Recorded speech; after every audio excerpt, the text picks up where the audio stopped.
Welcome to How Leaders Lead, where every week you get to listen in while I interview some of the very best leaders in the world. I break down the key learnings so that by the end of the episode, you'll have something simple you can apply as you develop into a better leader. That's what this podcast is all about. Today's guest is Stephanie Stuckey, the CEO of Stuckey's. This company started in 1937 by Stephanie's grandfather, who opened a single store in eastern Georgia. Now, that was one of the country's first roadside retail shops. And at its peak in the 1970s, Stuckey's had grown to 368 stores in 40 states along pretty much every major interstate, from humble beginnings to a roadside empire. But then things turned for the worst. Stephanie took over the business in 2019 and was faced with challenges in every aspect of the business. So how do you get started? Well, you can't live in the past. You can't be thinking about how it used to be. You have to think about how it has to be today. So she went to work reimagining the brand, thinking about new possibilities, new ways to make money, new ways to satisfy customers. She's making progress and is getting things done. So whether you're leading a turnaround like Stephanie is, or simply need to reimagine the way you get things done in your company or with your team, let me tell you, there's a lot you can learn from today's episode. So here's my conversation with my friend and soon to be yours, Stephanie Stuckey.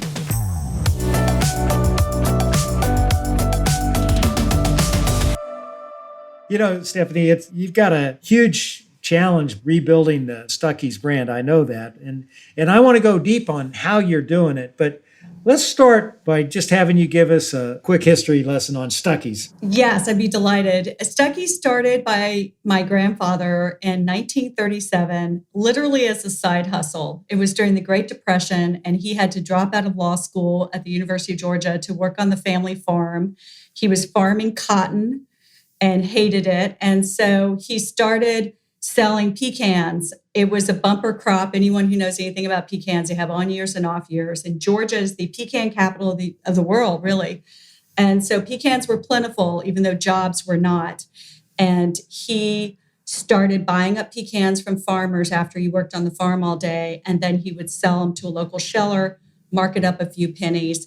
And that's how he made his profit. He built up his capital from there. And after a few years of steadily doing that, he opened a roadside store.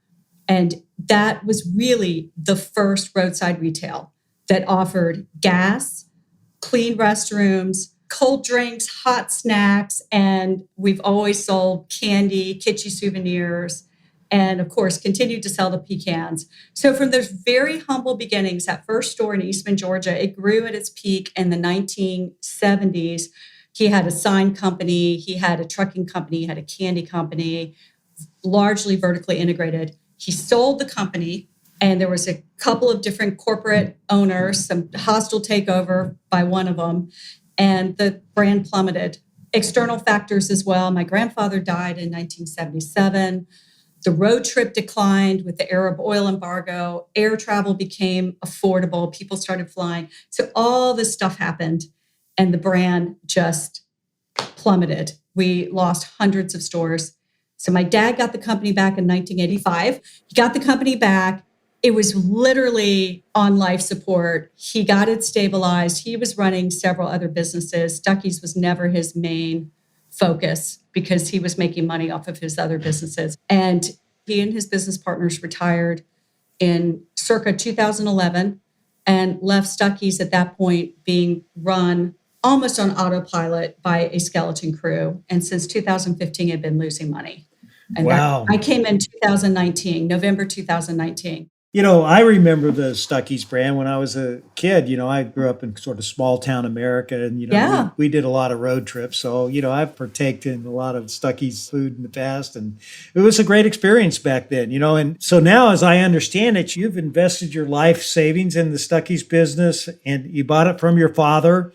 And I understand it that some consultants and advisors told you that they wouldn't touch it with a 10-foot pole. I mean, tell us the state of the brand when you bought it and what you saw in the business that other people didn't see.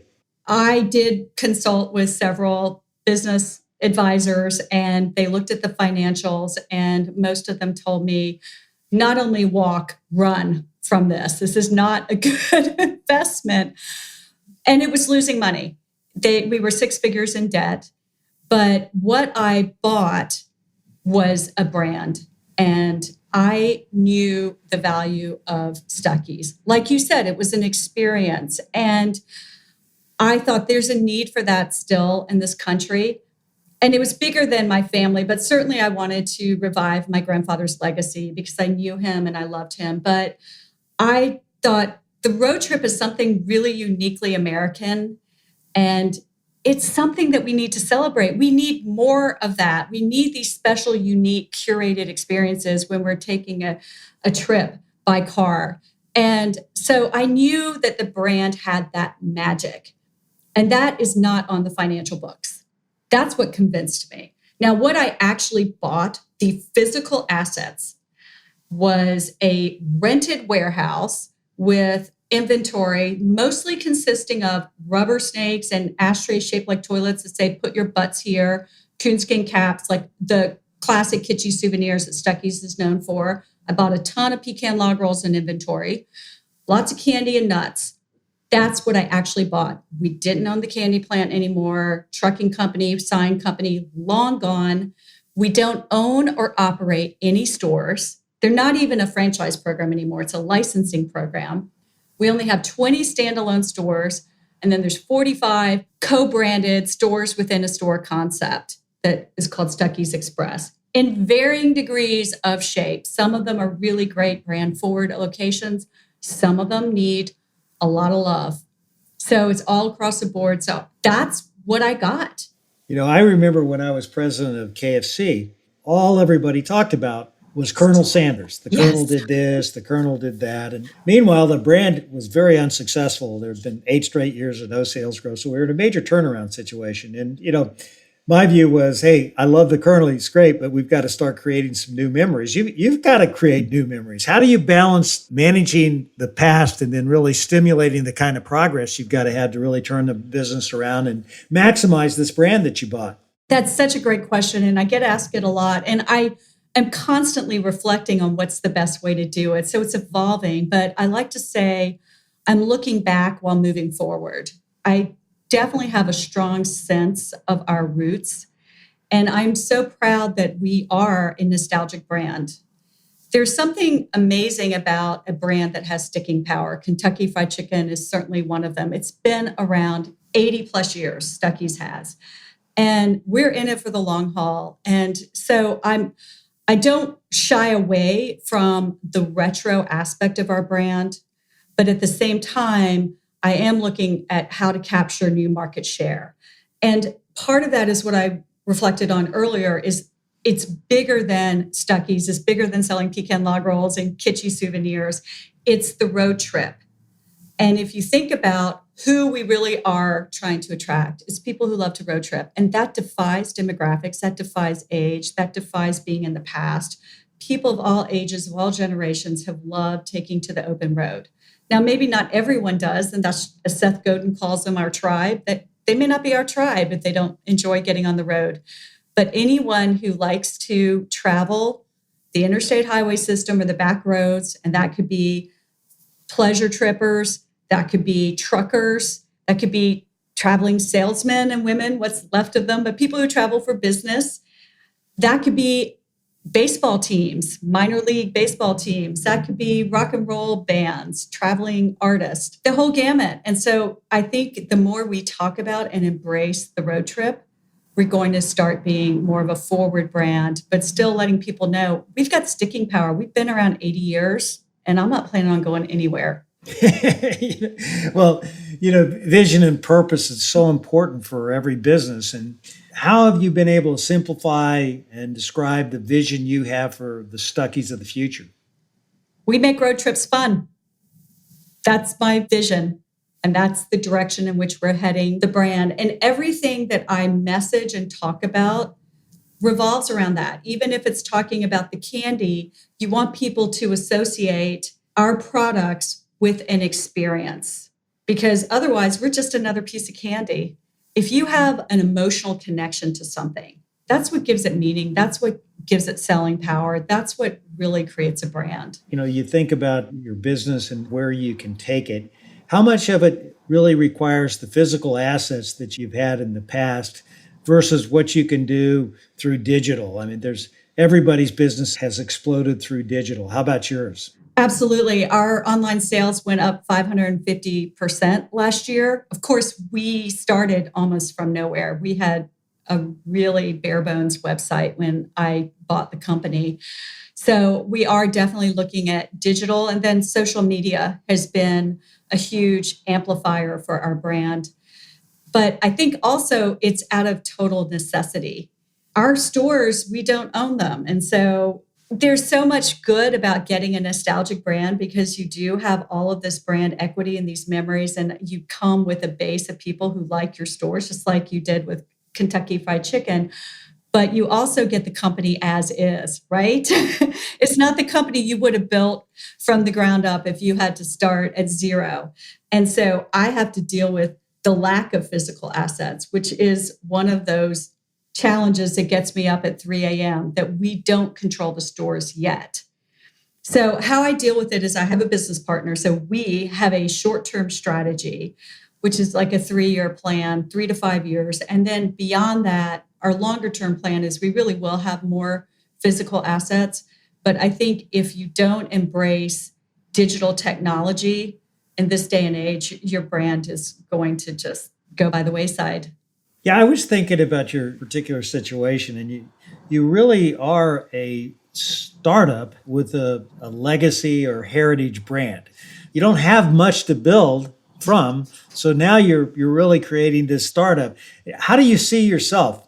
Well, let me tell you how I see the brand, and then I, in many ways, feel like I am the personification of the brand. It bears my name, so it's hard not to identify really on an emotional, personal level with this brand. But I joke that we are an 80-year-old startup. And initially, it was really hard for me, but then I decided you need to embrace that startup mentality. And frankly, I think if more CEOs, even those who have totally well-established corporations and they've got millions or billions in assets, if you grasp onto that startup mentality, that constantly innovating mentality, I think it's what keeps your edge.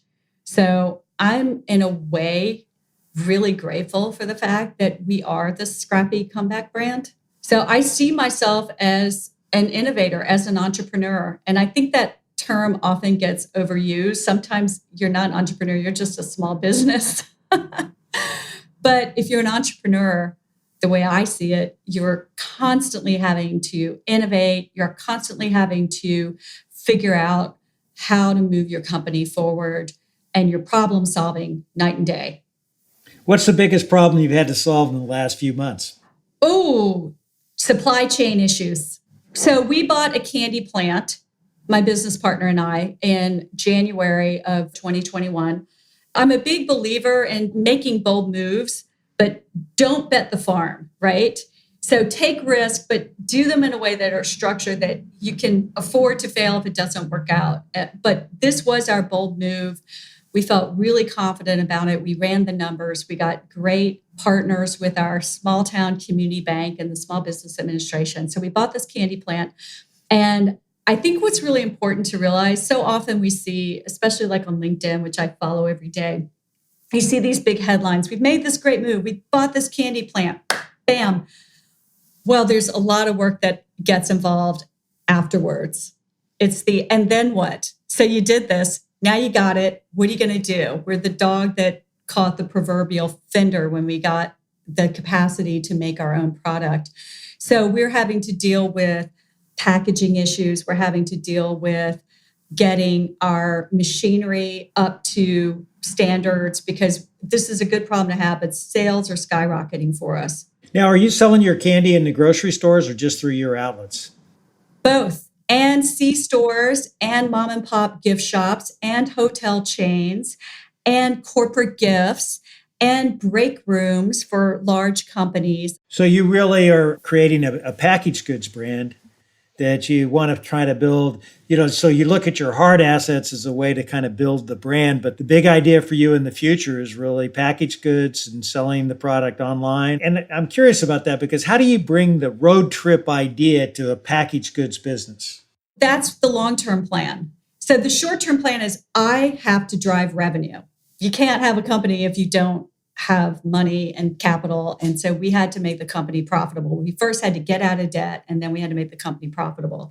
And how I did that was just looking at the books and figuring out what drives our revenue. And I literally put on paper buckets of where are we getting our money.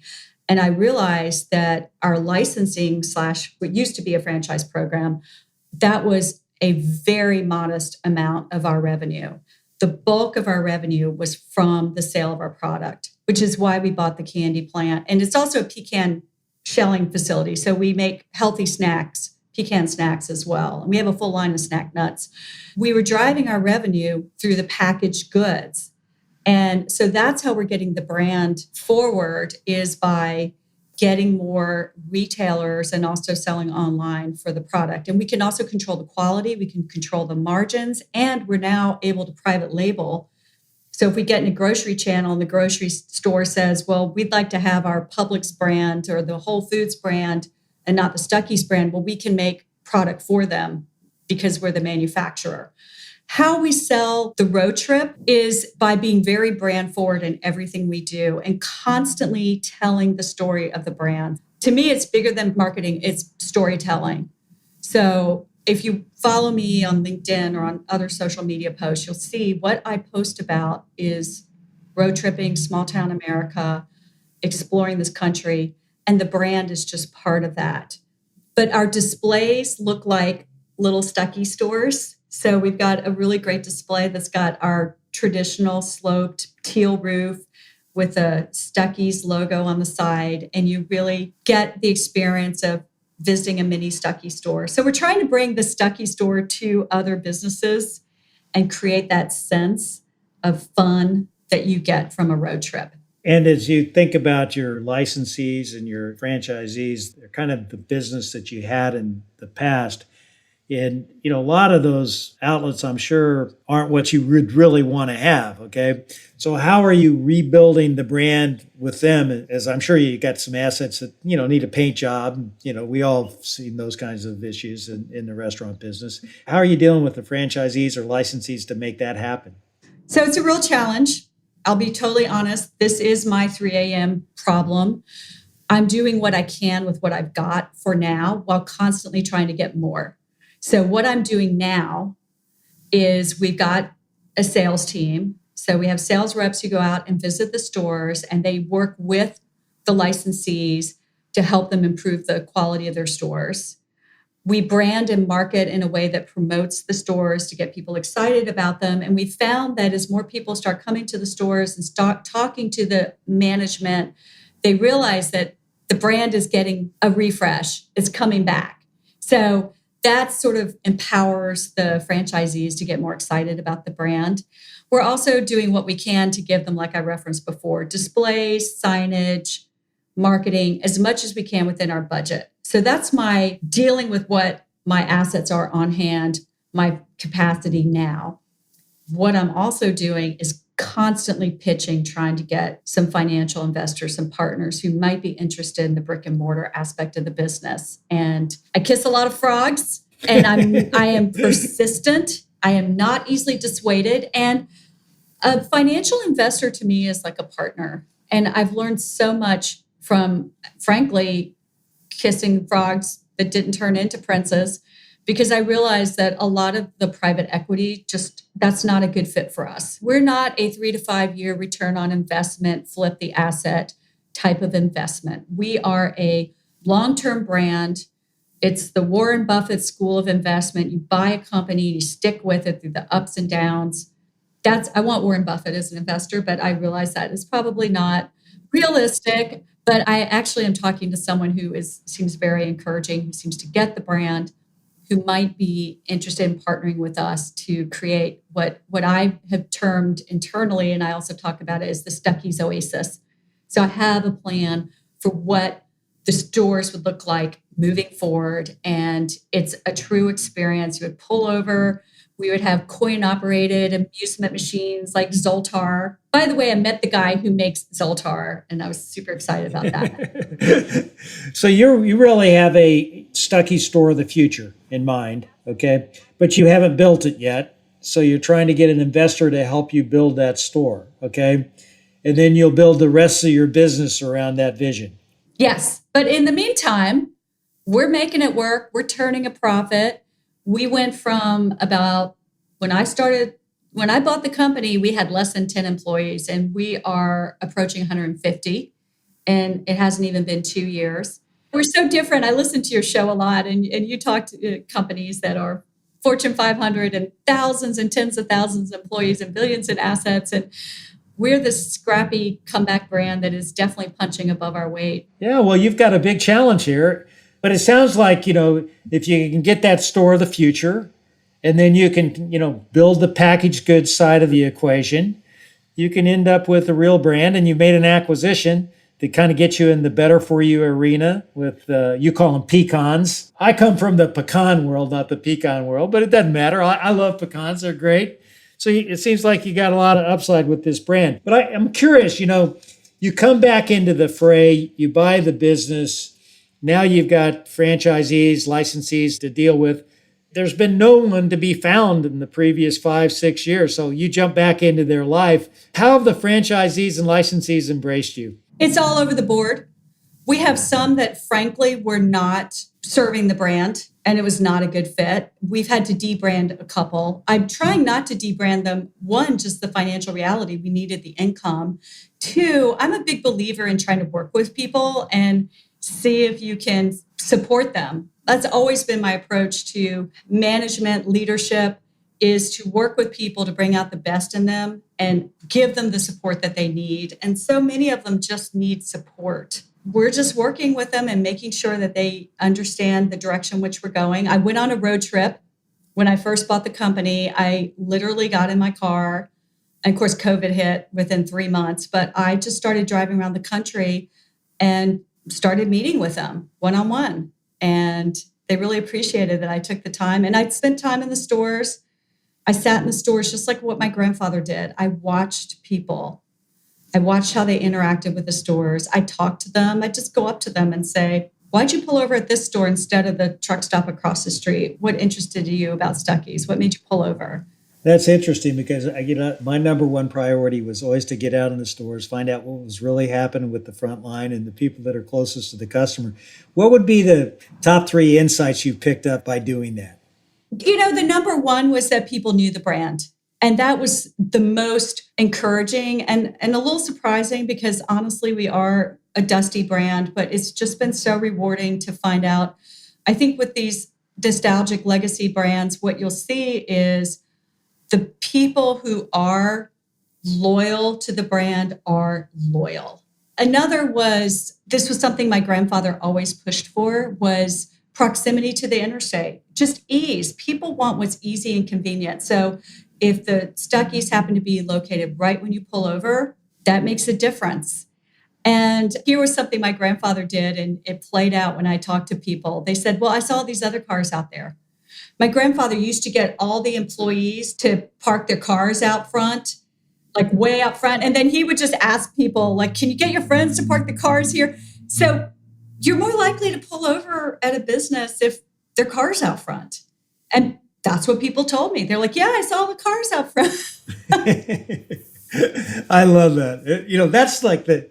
That's what entrepreneurs do. They watch customers, they see the behavior, and then they pull it off by doing exactly that. That's fantastic. I count license plates. You'll see me in the parking lot reading of my competitors. I'll be in the parking lot looking at where are they from, what kind of cars are they, do they have luggage? I'm real snoopy. I'm like looking in, like, are they on vacation? Is this a family? You want to get a sense for who's stopping at your stores or at your competitor stores and why. You said it up front, Stephanie. Now, the Stuckeys, that's your name. You're now the leader of a family business. Tell us a little bit about your upbringing. So I would love to say I had this scrappy, hard knock life, and I did not. I actually was very privileged. I am the fourth of five children. My dad got elected to Congress when I was a year old. And so we left Eastman, Georgia, our hometown. And I actually grew up in Washington, D.C., and went to an elite private school and grew up with Roosevelt's and Kennedy's and all sorts of politicians' kids. And Roosevelt's, Kennedy's, and Stuckey's, right? So you're like the fourth out of five kids. So you weren't born number one. You're No, kind of like a middle child. I mean, did that motivate you in any way? absolutely. I am such a strong proponent for middle children being good leaders because, someone said this to me once and I was offended at first. And then I thought, you know what? It's actually an advantage. She said, you got a bit of a chip on your shoulder. And I was like, no, I don't. And I was like, yeah, actually, I kind of do. And you feel like, pay attention to me. Like I'm here. I'm putting my hand up. And so I think middle children sometimes feel like they have to work a little harder because we do. We're also more of consensus builders. And there's a bit of like go along to get along, but then you also pair that with wanting attention. I think it's just the right mix. But Stuckey's was nothing growing up in DC. It was so nice because if I'd grown up in Eastman, Georgia, I would have had this false sense of being this pecan log roll heiress. Like I was something bigger than what we are. No one should feel that way. And so I certainly didn't feel that way growing up. John Hines was in my class, the ketchup fortune. Stuckey's compared to Heinz, not in the same league. So it was good. But it sounds like you're pretty competitive, though. Did that really drive you? I mean, it's like you're around all these big time families. Did that drive you at all? Or what drove you most? That or being the fourth or the fifth kid? I think being the fourth or the fifth kid and also seeing what happened to our brand. I think the Stuckey story is unique in many ways, but one of the things that's most special about our brand, and the only other company I'm aware of that has a similar story is Bell's, the department store, that it fell out of our hands and we had lost it for decades and we got it back. I mean, that is just such a motivating factor for me that we lost this. And we've got a chance to remake it. And I think how many people have a family brand that had a visionary founder and it fell out of the family hands and it lost the magic and had the chance to bring it back. I get messages every single day, probably 10 a day, from people who lost their family business. And they say, I am rooting for you. Because that's great. We lost it. And my grandfather's business was sold. My great-grandfather's business was sold. It breaks my heart to see what happened. I want you to make it. That's great. And speaking of grandfathers, you've already talked a little bit about him. You had a lot of admiration for him. And then you bought your business from your father, where it sounds like Stuckey's was kind of a stepchild, not really a big deal. So how do you deal with your father today? Well, it's very interesting. So I will say the first 6 months were really rocky. And not to get into too much detail, but I'm a lawyer by training, and it really served me well during this period trying to negotiate the sale. The reason I bought the company, usually you're a 3G, third generation of a family business. You don't have to pay for it. You inherit the business. But what happened with me is my dad had business partners. He had 5 business partners. So I initially bought out his business partners. They wanted to sell. My dad hung on to his shares. He had 51%. And those first 6 months were really hard. Everything I did, he was questioning. He's retired. And he would call me from his lazy boy recliner on his FaceTime and just, why are you doing this? Why are you doing that? Are you watching the bottom line? And send me the balance sheets. And I finally sat him down and I said, I can have a father or I can have a business partner, but I can't have both. And it was really a huge sacrifice for me to take a complete career and life pivot at age 53 to buy this company. But I said, I will pivot back. I'll go back to what I was doing before. I still got my law degree. You have to sell to me.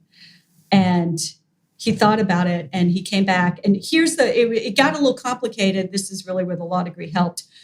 He only outright owned 2%. The rest was in an irrevocable trust. So I had to work with his trustee to make sure that it was a good decision to sell the assets. And at that point, I went to my dad at 6 months because that's when I turned a profit.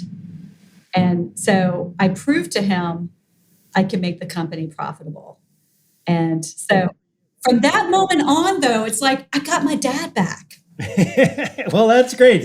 You're bringing back Stuckies and you're bringing back your relationship. That's cool. I love that. And thanks for being so honest on that. And you mentioned, you were a trial lawyer. Okay. How did that prepare you for what you're doing right now? I mean, I know you just mentioned that you got through the irrevocable trust issues, but Yeah.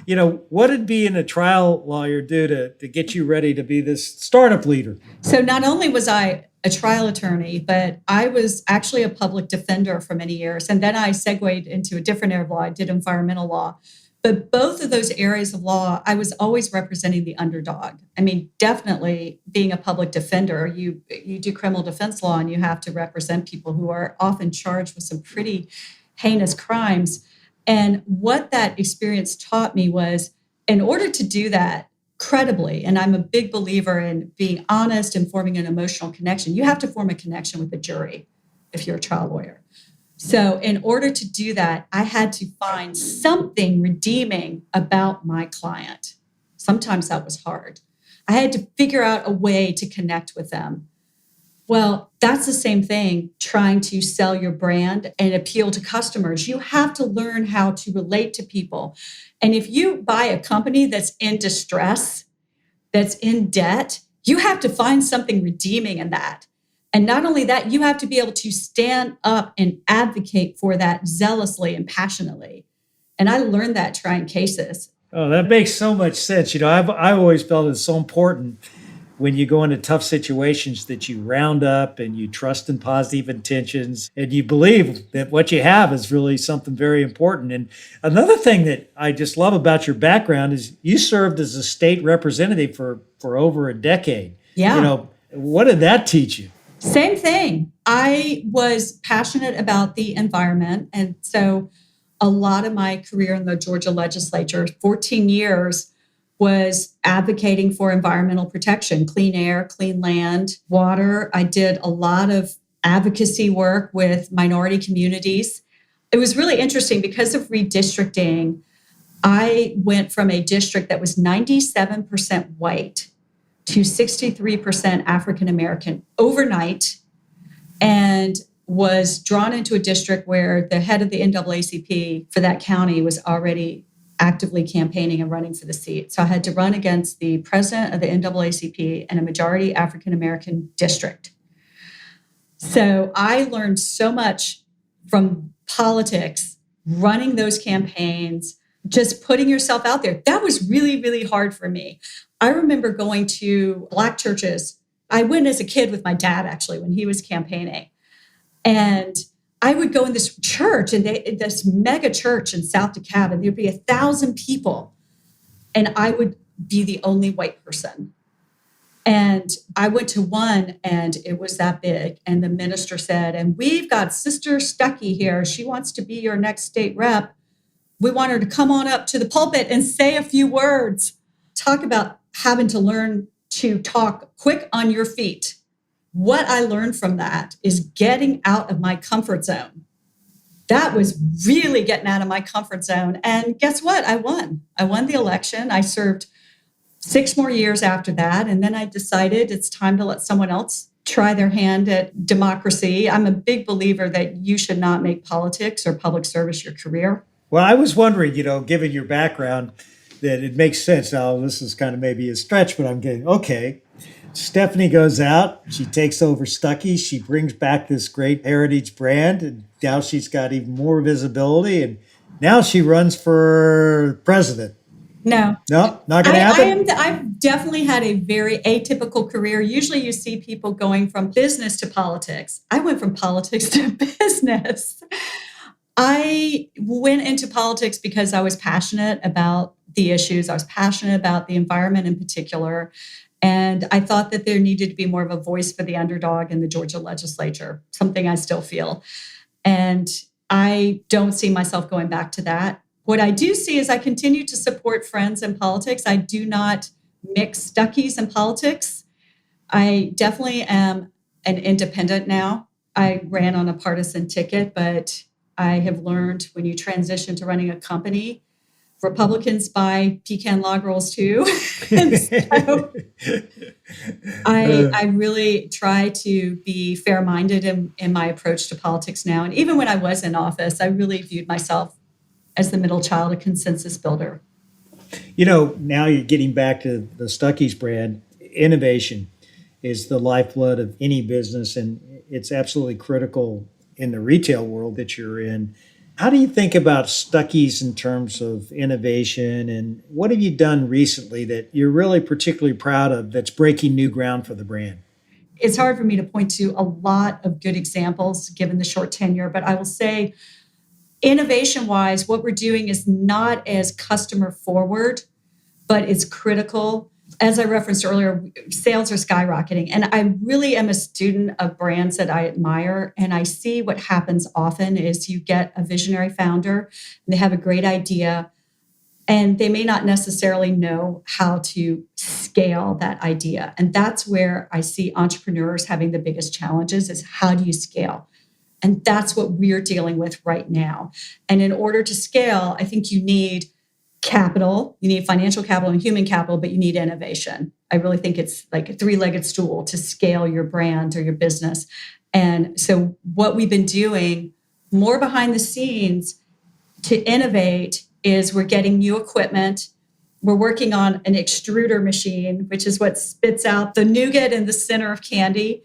The amazing thing to me about the candy world is that a lot of the equipment hasn't changed since that I Love Lucy episode that everyone loves. Like so much of that, we have that same piece of equipment that you see on that episode. I love that. Is one of the funniest episodes. That's a great one. I can remember that one. That was filmed at See's Candy, by the way, a Warren Buffett brand. But we're in the process of getting a new extruder, and we've gotten some new pecan shelling machines. And these are six-figure machines. So for us to get the working capital to make sure that we can scale the operations pretty critical.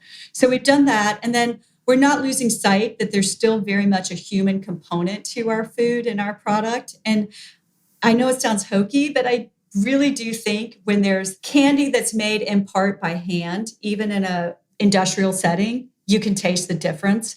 And so we did hire, we really don't spend a lot of money on consultants. So when we do, we try to be extremely strategic, but we hired a team to come in and observe our operations and figure out how to make our teams more effective. We're doing some training.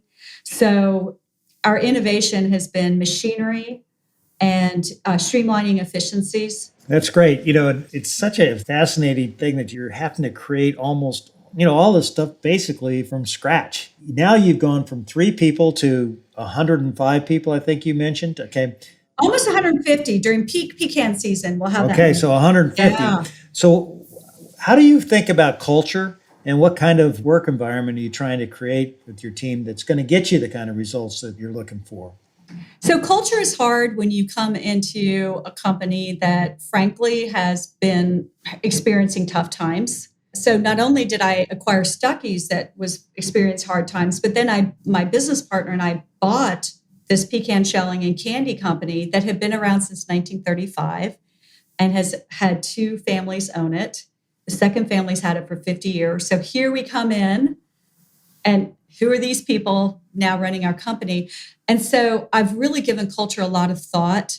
And one thing I've been very respectful of is to not come in like guns blazing, like, here's our culture, here's my vision. We're going to revive the great road trip, and I want you to buy into everything that I think. And I've been extremely respectful to really get to know the people, get to understand the existing culture, and get to know the people. So I think a lot of culture is just appreciating people, having these small wins along the way where people feel like they're part of something. They have an opportunity not just to be the frontline candy worker that's working on the enrober machine, but they can advance. One of the things I've always found is no involvement leads to no commitment. And that if you can get your people to help you define what that culture is in words that they can relate to, that's when you've really found the home run. Absolutely. And just so initially I am focusing on these small opportunities to build culture, build connection, build a team. So I moved down to Rennes, Georgia, where our candy plant is, for a month. I rented a little farmhouse. I stayed out in the country. And I shopped where they shopped. I would see some of our employees at Peggy's Diner. I just got to know the community and what their culture is. And then I made sure I knew all the people's names who worked in the candy plant. And then this is something so small, but this is where I think there are lessons where you can build culture and not have these big, audacious gestures. I noticed in the shop one day, we have a little retail shop connected to the store, a factory store. So one store we own and operate. And we have these Stuckey's hoodies. And one of the employees was in there during her break and she was buying a hoodie. And I said, don't pay for that hoodie. We'll take care of it. And then I thought, wait, if I get her a hoodie, I need to get everyone else a hoodie.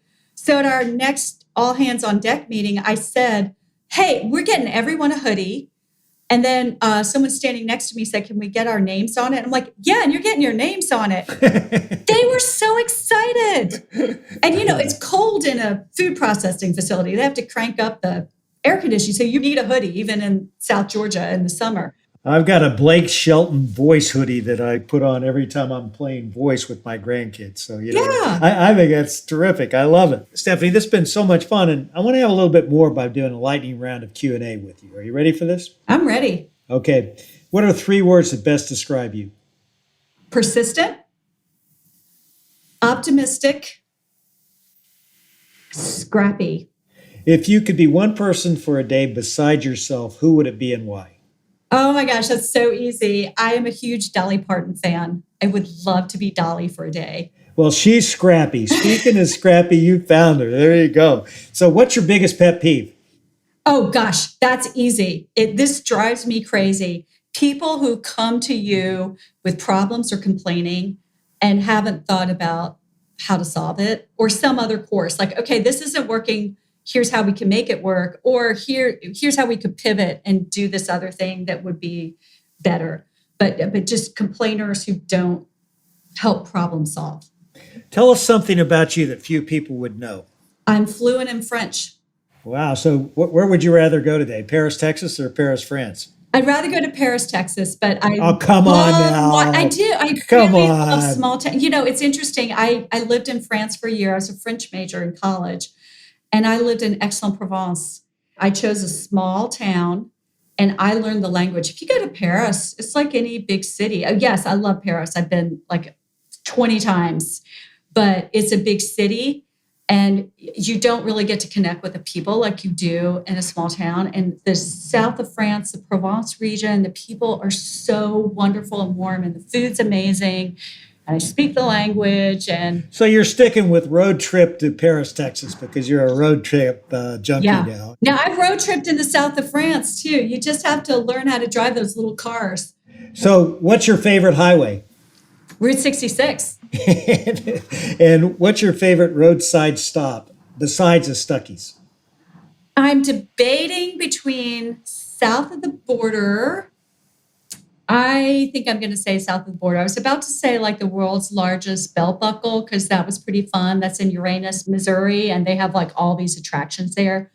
But I'll go with south of the border because that's run by a 3rd generation family member. Uranus, Missouri. Now that's a new one. So what's your favorite Stuckey's product? Pecan log roll. That's it. Yes. I eat them. I absolutely love them. You slice them like pate. You can serve them with a little toothpick with the frills on top. It makes a great appetizer. And what would be 3 bits of advice you'd give to aspiring leaders? Work hard.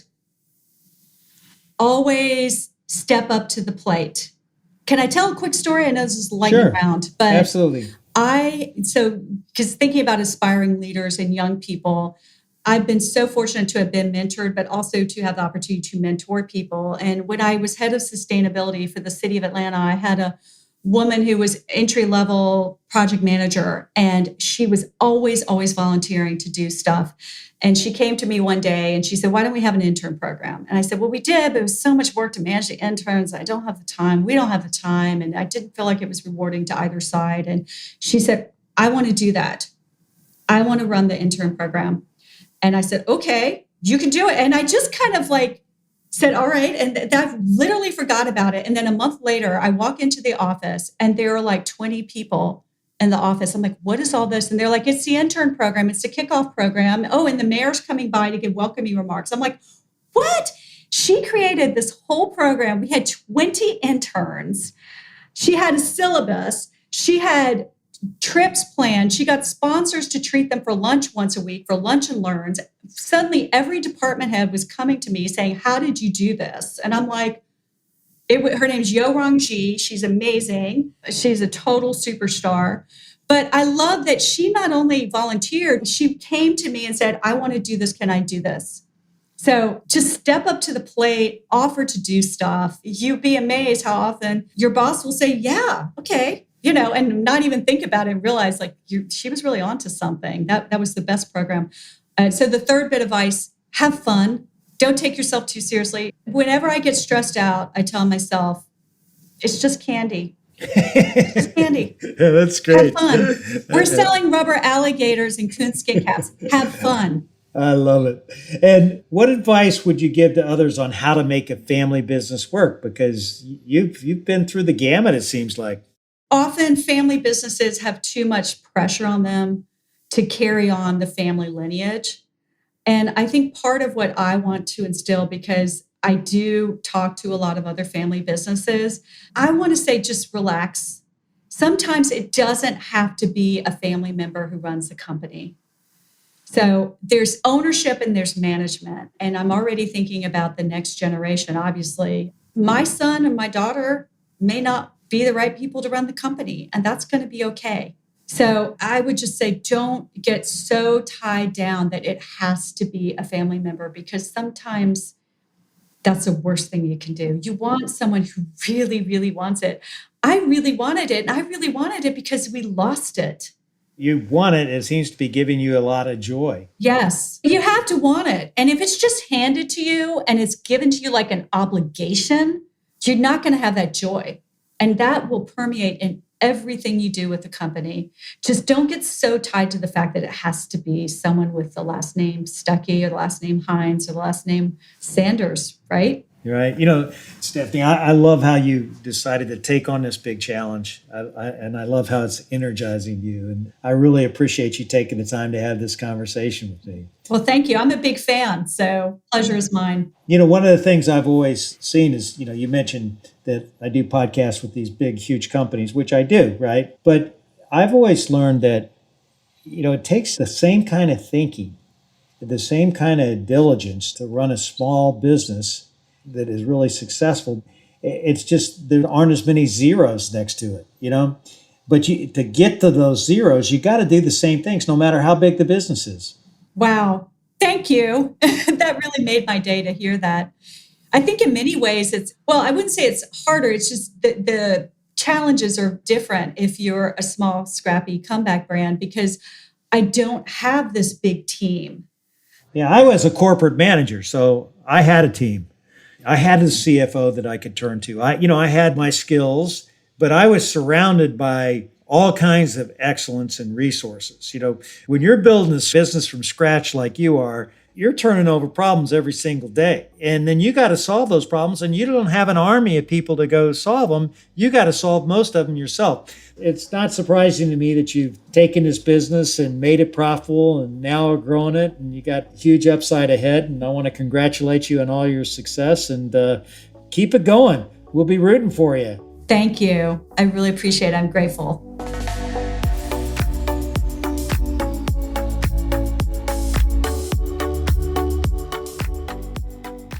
Well, that conversation has a lot of insight. It's so easy to get stuck in the old way of doing things, even if they're not working anymore. But if you believe in what you're doing, just like Stephanie does, you will be willing to take on the status quo and try new things. You have to bring new ideas to the table and fight for what you believe in. When you heard Stephanie's story, was there a particular part of your business that came to mind? Something your team or company does that may be broken and needs to be refreshed? What I want you to do this week is to take the first step towards improving that process or that product, whatever comes to mind. So do you want to know how leaders lead? What we learned today is that great leaders are willing to reimagine their brand or their company and then do something about it. So go do something this week. Thanks again for tuning in to another episode of How Leaders Lead, where every Thursday you get to listen in while I interview some of the very best leaders in the world. I make it a point to give you something simple on each episode that you can apply to your business so that you will become the best leader you can be.